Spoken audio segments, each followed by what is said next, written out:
ఇంకో విషయం అధ్యక్ష, అసలు డ్యామ్కి బ్యారేజ్కి తేడా లేకుండా బ్యారేజ్ కట్టి డ్యామ్ లాగా ఉపయోగించుకునేందుకే ఈ యొక్క మేడిగడ్డ బ్యారేజ్ కొలాప్స్ అయిందని చెప్పి ఎన్డీఎస్ఏ రిపోర్ట్లో ఉంది.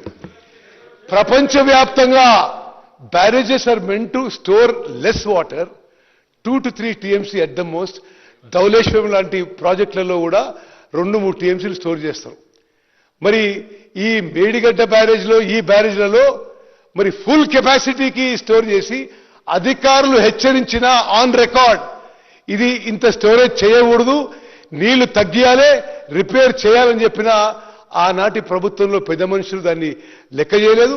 దాని పర్యవసనమే మేడిగడ్డ బ్యారేజ్ కూలిపోయిందని చెప్పి లిఖితపూర్వకంగా మీ ప్రభుత్వంలో మీ అధికారులే తెలియజేసినారు.